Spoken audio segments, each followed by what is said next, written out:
Expecting her to flee in tears, the city's most ruthless crime lord made a cruel, public spectacle of a plus-sized baker by offering marriage in exchange for a single waltz. He severely underestimated her. Instead of running, she simply took his hand, and in doing so, brought his entire empire crumbling to the ground. The crystal chandeliers of the Waldorf Astoria ballroom cast a cold, diamond-hard light over the assembled elite of New York's underworld. This was the annual Castellano Syndicate Charity Gala, a glittering front where millions of dollars of dirty money were laundered through silent auctions and champagne toasts. Beatrice Gallagher wasn't supposed to be in the ballroom. As the owner of Gallagher's Confections, she was strictly back of house, overseeing the extravagant dessert tables. At 28, Beatrice was a woman who took up space, and she knew it. She was fat, a solid size 20, with wide hips, thick thighs, and a soft, rounded stomach that she refused to hide beneath shapeless potato sacks. Tonight, she wore a deep crimson velvet gown.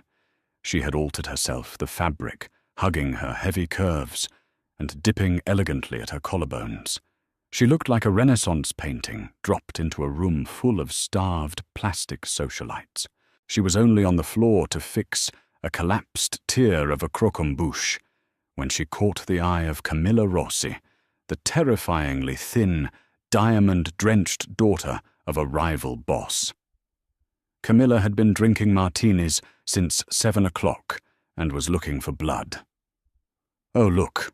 Camilla's voice sliced through the ambient jazz carrying over the tables. "I think one of the centerpieces has grown legs and wandered off the buffet." Snickers erupted from the surrounding tables. Beatrice froze her hands, sticky with spun sugar. She kept her chin high, refusing to flush. She had dealt with adult bullies her entire life. Sitting at the head table, swirling a glass of neat bourbon, was Theodore Castellano. At 34, the head of the Castellano family was a man carved from marble and violence. He had sharp cheekbones, ink-black eyes, and a reputation for a temper that usually ended with men vanishing into the East River. He looked bored out of his mind. Camilla, desperate for Theodore's attention, grabbed Beatrice's arm, her perfectly manicured nails digging into Beatrice's plump flesh, pulling her into the center of the dance floor. "Come on, Theodore," Camilla purred. "Don't you want to dance with the help? I bet she has a great personality." The music ground to an awkward halt. The room of 300 dangerous men and their wives fell dead silent. Theodore slowly stood up. He walked toward the center of the room, his custom Tom Ford suit shifting effortlessly over his broad shoulders. He looked Beatrice up and down. His gaze was cold, calculating, taking in her flushed cheeks, her heavy chest rising and falling, and the defiant glare in her hazel eyes. He didn't see a victim. He saw a lamb that wasn't bleating. But Theodore was a man who ruled through fear and spectacle. A smirk, sharp and cruel, broke across his face. He let out a low, dark laugh that echoed off the marble pillars. "You want me to dance with her, Camilla?" Theodore's voice was a low rumble. He stepped within inches of Beatrice. He could smell vanilla and sweat on her skin. "Tell you what, they're playing a Viennese waltz next. If you can dance this waltz with me right now without missing a single step, losing your breath, or stepping on my toes." Theodore paused, leaning in so close his breath ghosted over her ear, making sure the entire silent room could hear him. "I'll marry you." The ballroom erupted. Men in $1,000 tuxedos howled with laughter. Wives covered their mouths, giggling maliciously. It was the ultimate humiliation. A mob boss mocking the fat baker with a fairy tale proposal that was nothing but a weaponized joke. Theodore extended his large, scarred hand, his eyes dancing with cruel amusement. He waited for her to burst into tears and run for the kitchen doors. That was the script. Beatrice looked at his hand. Her heart hammered against her ribs like a trapped bird. The humiliation burned in her throat, thick and acidic. But then she thought of her late mother, a former ballroom instructor, who had spent hours spinning a chubby, clumsy teenage Beatrice around their tiny Brooklyn apartment until her feet bled, teaching her that grace had nothing to do with gravity. Beatrice didn't cry. She didn't run. She reached out her soft, plump hand, sliding into Theodore's rough palm. Theodore's laughter died instantly. His eyes snapped up to hers, a flash of genuine shock breaking his icy facade. "Lead," Beatrice whispered, her voice steady. The conductor, reading the tension in the room, tapped his baton. The sweeping, dramatic strings of Shostakovich's Waltz No. 2 filled the cavernous hall. Theodore, recovering his composure, yanked her forward, intending to throw her off balance immediately. He stepped forcefully into the first measure, a rapid, punishing pace. But Beatrice didn't stumble. She absorbed his momentum, her thick thighs providing a powerful, grounded center of gravity. She arched her back, offering him the perfect frame, and glided backward with a lightness that defied his expectations. They swept across the floor. 1, 2, 3. 1, 2, 3. Theodore tightened his grip on her waist, pulling her flush against him. He could feel the softness of her stomach, the solid weight of her hips, but she moved like water. She didn't look away from him. Her hazel eyes were locked onto his black ones, burning with a furious, unyielding pride. She anticipated his every turn, her crimson skirts flaring around his dark trousers like a blooming rose. The laughter in the ballroom had completely vanished, replaced by a stunned, breathless silence. Camilla Rossi looked as though she had swallowed a lemon. Theodore spun Beatrice a sharp, aggressive underarm turn meant to dizzy her. Beatrice executed it flawlessly, spotting the chandelier and snapping back into his arms perfectly on the beat. She was sweating, her chest heaving, but she didn't miss a fraction of a step. She matched his predatory grace with an undeniable heavy majesty. As the final sweeping chords of the waltz echoed, Theodore dipped her low. He stared down at her flushed face, his chest rising and falling hard. He had intended to humiliate her. Instead, she had captivated him. Beatrice pulled herself up from the dip, gracefully releasing herself from his hold. The room was dead silent. "I prefer a spring wedding, Mr. Castellano," Beatrice said, her voice carrying clearly through the quiet room. She turned on her heel and walked off the dance floor, her head held high, leaving the most dangerous man in New York, standing alone under the chandelier, staring after her. 2 days had passed since the gala. Beatrice was back in the safety of her bakery in Hell's Kitchen, aggressively kneading a massive mound of sourdough. Her arms ached, but the physical labor kept her mind off the sheer insanity of what she had done. The internet and the city's underground gossip circles were ablaze, the Don and the baker. People were waiting for the punchline. More accurately, Beatrice was waiting for a brick through her window, or to be quietly disappeared for embarrassing a Mafia boss. The little bell above the bakery door chimed. Beatrice wiped her flour-covered hands on her apron and stepped out from the back. The breath left her lungs. 3 massive men in dark suits stood in her modest shop, effectively blocking out the afternoon sun. At the center was Theodore Castellano. In the daylight without the tuxedo, he looked even more intimidating. He wore a black cashmere overcoat, his jaw locked in a tight line. Beside him stood a shorter, older man with a ledger, Lorenzo, his underboss. "Shops closed," Beatrice managed to say, her voice remarkably steady despite the terror pooling in her stomach. Theodore nodded at Lorenzo. Lorenzo walked to the front door, flipped the sign to closed, locked the deadbolt and pulled down the shades. "Mr. Castellano," Beatrice said, backing up slightly until her hip hit the display case. If this is about the other night, I apologize if I bruised your ego. We can just pretend. I don't pretend, Miss Gallagher."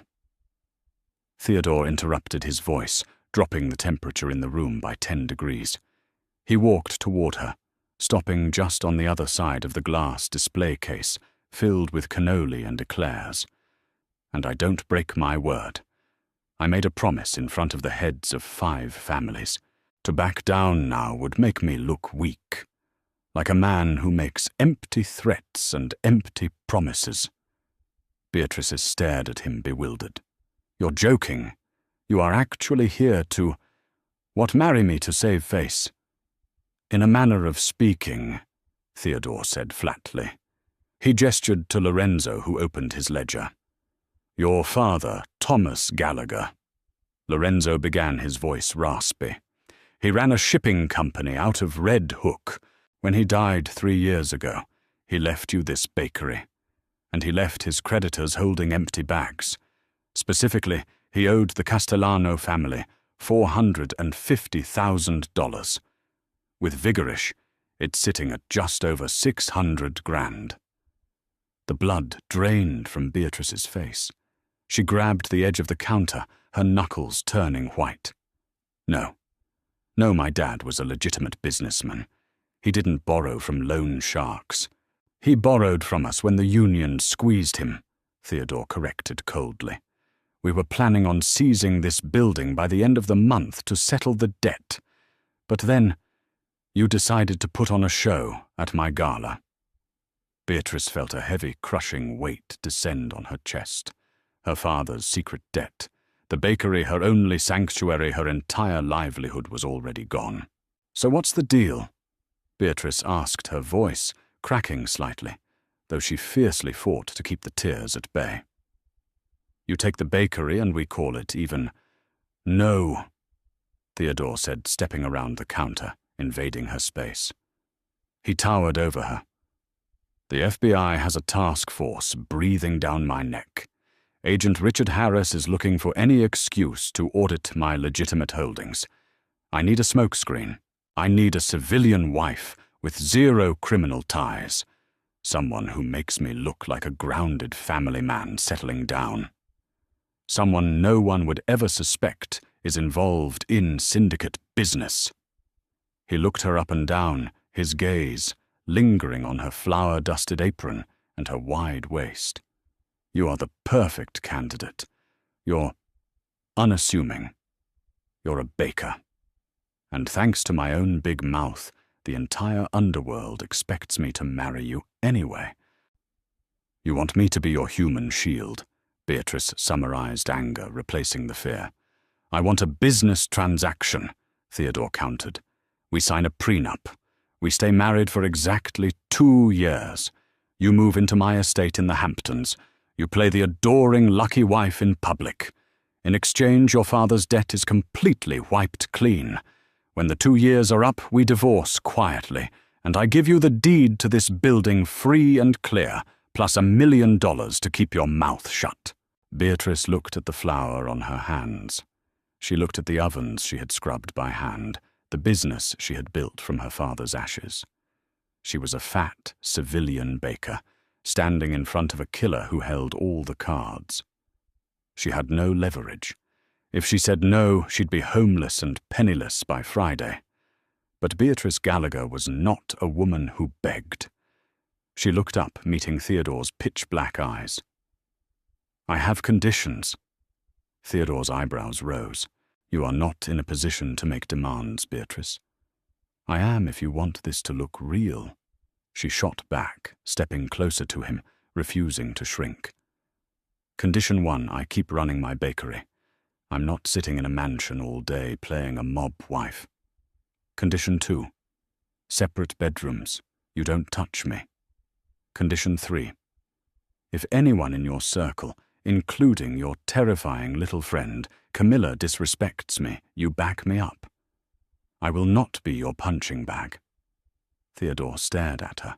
He was used to women cowering, crying, or throwing themselves at his feet for a fraction of his wealth. This woman, smelling of yeast and sugar, wearing a stained apron that stretched over her heavy stomach, was negotiating with him like a cartel boss. A tiny, almost imperceptible smirk tugged at the corner of Theodore's mouth. "Separate bedrooms. You run the bakery, and I demand respect for my wife." Theodore repeated his voice, dangerously soft. "Agreed." He reached into his overcoat and pulled out a velvet box, flipping it open.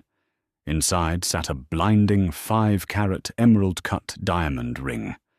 "We announce the engagement tonight at Delmonico's," Theodore said. He took her left hand. His thumbs, calloused and rough, brushed over her soft knuckles as he slid the heavy ring onto her finger. It was a perfect fit. He had already measured her through photographs. "Welcome to the family, mia sposa." Life as Mrs.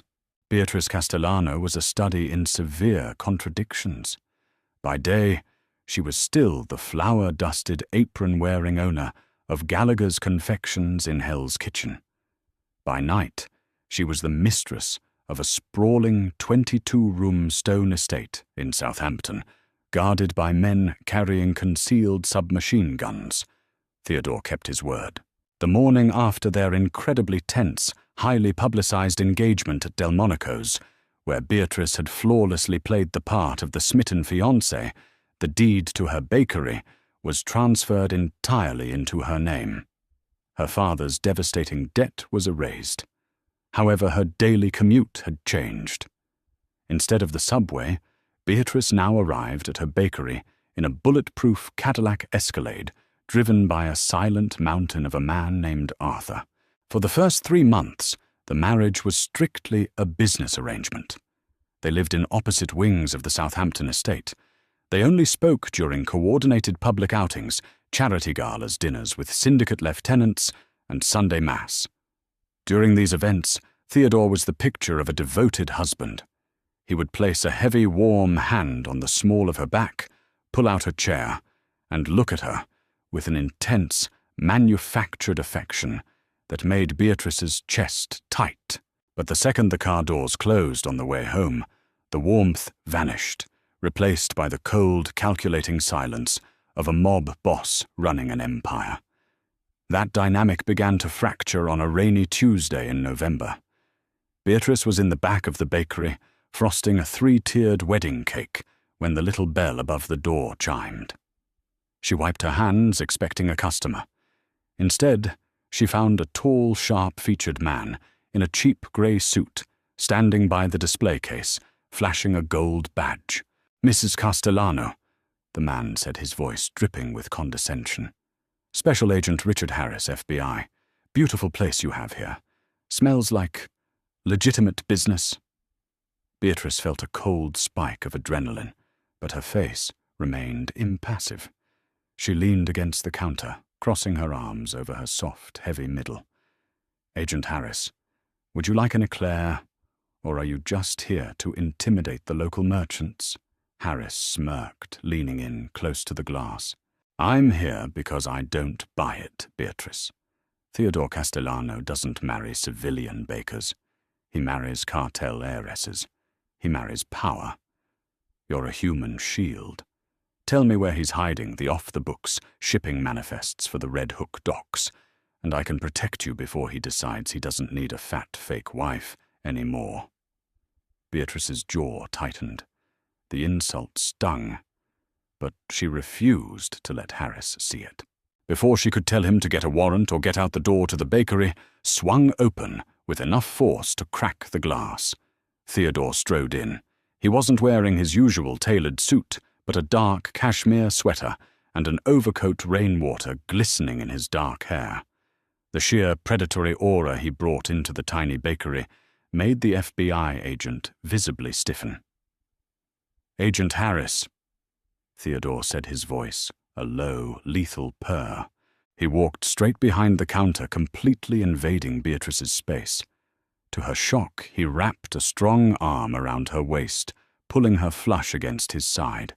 His thumb casually stroked her hip. "If you have an appetite for pastries, you pay the $5. If you have an appetite for harassing my wife, you speak to my lawyer." Just doing a routine check Castellano, Harris said, though he took a step back. Enjoy the honeymoon phase. It never lasts. Harris pushed his way out of the shop, the bell jingling aggressively in his wake. Once the door closed, Beatrice expected Theodore to drop his arm. He didn't. He stood there, his chest rising and falling, his grip on her waist firm and grounding. He smelled like rain, expensive cologne and danger. "Are you all right?" Theodore asked, looking down at her. The icy indifference was gone, replaced by a genuine simmering anger directed at the agent. "I handled worse bullies in middle school," Beatrice said, though her voice trembled slightly. "Why are you here, Theodore? It's the middle of the afternoon." "Because Arthur called me and said a Fed walked into your shop," Theodore replied, finally stepping back, though his dark eyes never left hers. "I told you, Beatrice. Nobody disrespects my wife. Not Camilla Rossi, not the FBI. Nobody." The air between them felt suddenly thick, charged with something far more dangerous than an FBI raid. Beatrice looked at the ruthless killer who had blackmailed her, realizing with a terrifying jolt that she felt completely undeniably safe with him. "Thank you," she murmured.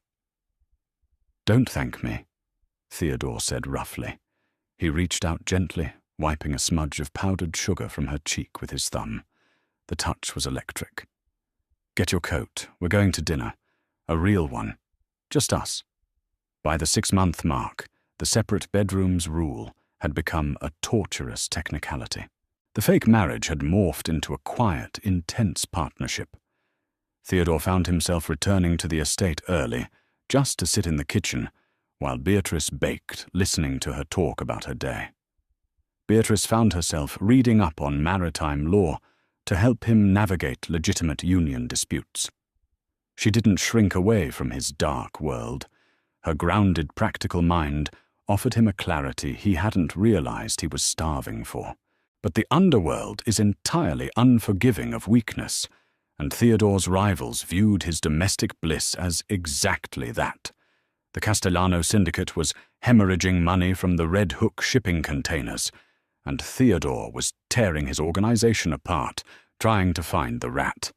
The stress made him volatile, spending long nights locked in his home office with his underboss Lorenzo. One evening, while Theodore was in the city handling a crisis, Beatrice went into his home office to retrieve a book. Left open on Theodore's massive oak desk was a secondary ledger, the union payout logs Lorenzo managed.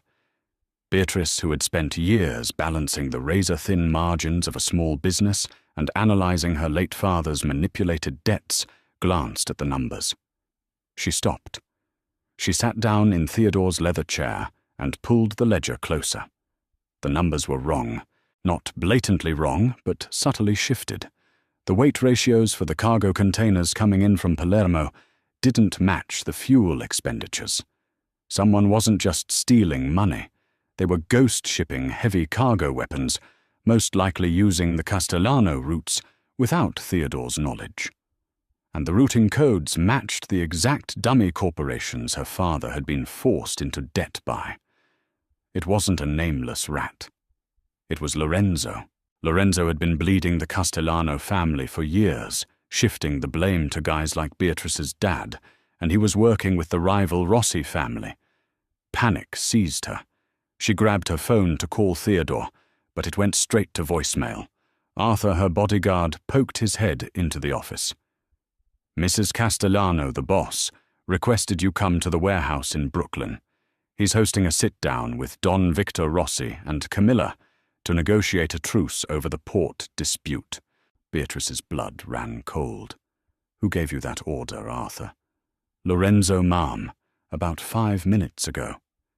"It's a trap," Beatrice breathed, slamming the ledger shut. "Arthur, we aren't going to the warehouse.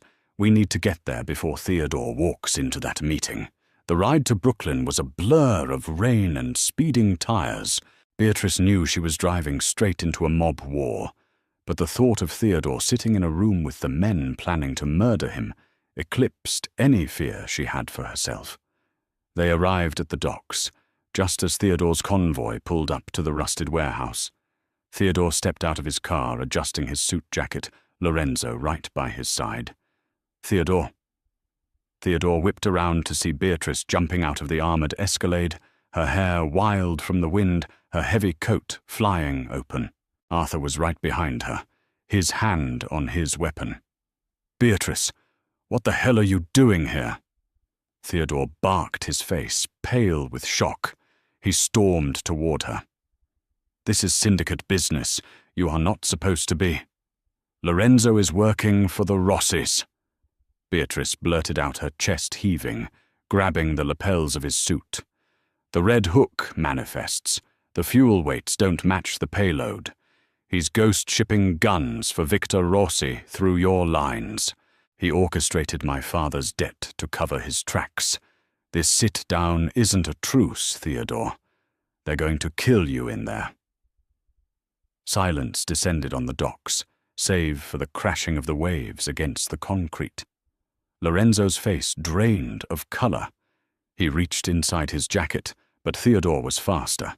With terrifying speed, Theodore unholstered his weapon and leveled it at his underboss's chest. "Is she right, Lorenzo?" Theodore's voice was devoid of any humanity. It was the voice of the devil. Lorenzo looked at the barrel of the gun, then at the warehouse doors where Victor Rossi's men were supposedly waiting. He swallowed hard, sweat beading on his forehead. "Theodore, she's a civilian. She doesn't know what she's my wife." Theodore roared, the sound echoing off the metal shipping containers. "And she is twice the man you are. Disarm him." Arthur moved in, stripping Lorenzo of his weapon and forcing him to his knees. Theodore's men instantly drew their weapons, forming a defensive perimeter around Theodore and Beatrice. Theodore didn't shoot Lorenzo. He lowered his gun, his eyes locking onto Beatrice. He looked at her, not just with shock, but with absolute, profound awe. The entire underworld had seen her as a joke, a heavy-set baker used as a prop. Yet she was the one who possessed the intellect and the sheer nerve to unravel a betrayal that his top enforcers had missed. "Arthur." Theodore commanded, his eyes never leaving Beatrice's. "Call the FBI. Tell Agent Harris we have an anonymous tip about illegal weapons in Victor Rossi's warehouse. Let the feds do our dirty work tonight." "Yes, boss." Theodore holstered his weapon. He stepped closer to Beatrice, wrapping his arms around her waist, pulling her heavy, trembling body against his chest, right there on the rain-slicked docks. He buried his face in her hair. "You foolish, brilliant woman," Theodore whispered fiercely against her ear. "You could have been killed coming here." "You promised to protect me," Beatrice whispered back, gripping his coat. "I figured I owed you the same courtesy." 3 days later, the underworld was in chaos. Victor Rossi and Camilla were arrested by Agent Harris in a massive raid, their illegal weapons ring completely exposed. Lorenzo had vanished, presumably taking a one-way trip to the bottom of the Atlantic. Beatrice was in her bakery staring out the window at the morning traffic, processing the madness of her life. The 2-year contract was only a quarter of the way through, but the game had fundamentally changed. The door chimed. Theodore walked in. The bakery was empty. The closed sign flipped on the door. He didn't look like a mob boss today. He just looked like a man. He walked up to the counter and slid a thick manila envelope across the glass. Beatrice looked at it, her heart dropping. "What is this?" "The annulment papers," Theodore said quietly. "And the $1 million, plus another $10 million for saving my life and my empire." Beatrice stared at the envelope. Tears pricked the corners of her eyes, a heavy sorrow settling in her stomach. "You're ending the contract because I got too close to the business?" "I'm ending the contract," Theodore said, stepping around the counter until he was inches from her. He reached out his rough hands, gently cupping her face, his thumbs wiping away a stray tear. Because I don't want a fake marriage anymore, Beatrice. I don't want separate bedrooms. I don't want an arrangement. I want you." Beatrice looked up into his dark eyes, seeing the ruthless boss stripped bare, offering her everything he had. "I'm a baker, Theodore." She whispered, her hands resting on his chest, feeling his rapid heartbeat. "I'm loud, I'm stubborn, and I take up a lot of space." Theodore let out a low, rough laugh, echoing the very first night they met, but this time it was filled with absolute reverence. He leaned down, his lips brushing against hers. "Take up all the space you want, Mia Regina," Theodore murmured, before kissing her deeply, sealing a real vow in a room smelling of sugar and fresh bread. "You own me." The city's most dangerous man had asked a fat baker for a waltz as a cruel joke, but as the music faded, everyone realized the truth she had been leading him all along. Beatrice proved that true power isn't about fitting into a sample size, but having the courage to stand your ground. From a cruel ballroom joke to ruling a Mafia empire, her journey with Theodore changed everything. Did you love this twist on the Mafia romance? If you want more stories where the underdog takes the crown, make sure to hit that like button, share this tale with your friends, and subscribe to the channel for more epic romances.